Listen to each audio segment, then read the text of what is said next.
أهلا وسهلا، كيفكم؟ إن شاء الله تكونوا كويسين. أبغى بس كده على السريع أشارك معاكم شغلة. دحين حسوي ستيك. أنا بستخدم اليوم أنجس أسترالي.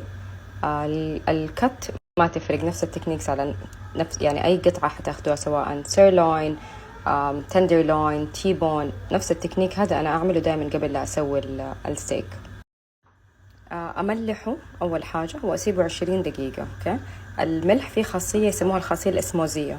إيش الخاصية هذه؟ دحين الملح أول ما حطيته كان شكله كده زي حبات الملح. طيب يبدأ شوية شوية يدوب الملح.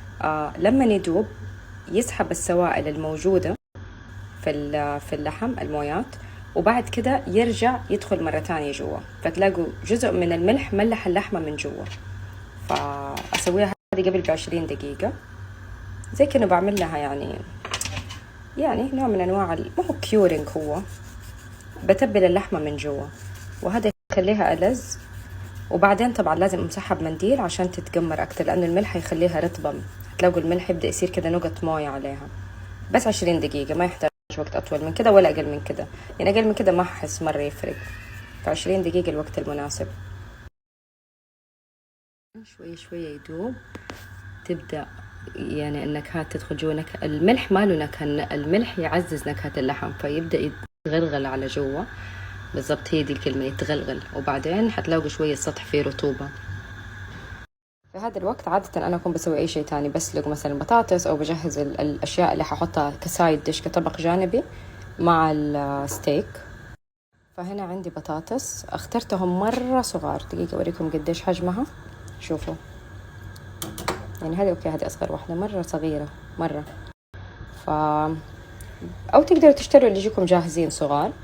فإيش أسوي؟ أغسلها مرة كويس، ويعني بالفرشة دي حقت الغسيل الصحون أنظفها، مخصوصة حقت لما أبغى أغسل البطاطس. وبقشرها أسلقها لأنه هي حتتاكل بقشرها. بعد كده حوريكم إيش حسوي فيها إن شاء الله. إن شاء الله بس يمديني.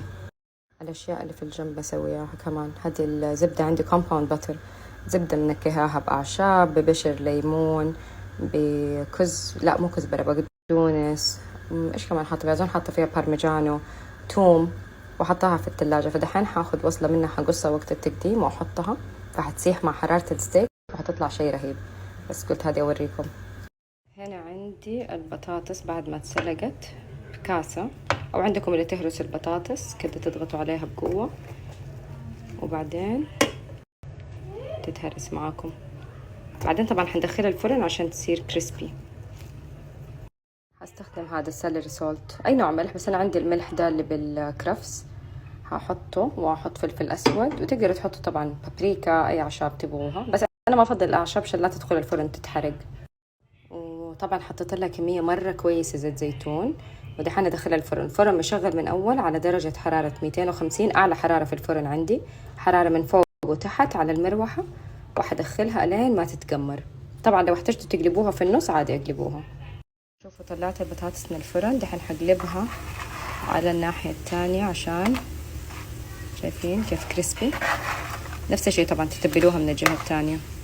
وهنا عندي خلاص البطاطس تقريبا عرفتوا كيف شكلها حيطلع. هنا عندي الستيك مسحته بمنديل مرة كويس، عشان زي ما قلت لكم لما يكون في مويات من هنا رطوبة ما يخليه يتحمر زي الناس.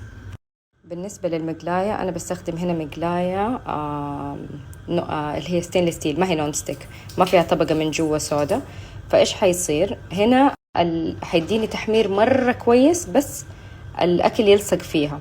فلازم أحط كمية زيت كويسة. طبعا لو عندكم الكاست آيرن اللي هي حديد زهر السودا كلها عرفتوها، مرة أفضل نتيجة للستيك. بس أنا اليوم بستخدم ستينلس ستيل، تاني أفضل نتيجة على طول. بالله تحطوا الستيك، شوفوا شايفين المويه كيف لما برش المقلاية قديش حارة. لازم تكون زي كده حارة نار، ما تنزل الستيك أبدا على مقلاية باردة. طيب حطيت في المقلاية زيت، حخفف شوية شوية كتر معايا.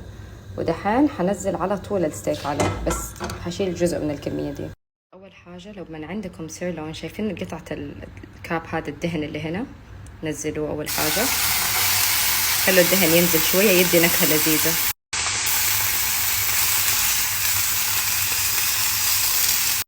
خلاص نزلت الستيك، ححسب تقريبا يعني دقيقتين 3 على كل جهة، على حسب درجة السوى اللي انتوا تحبوها.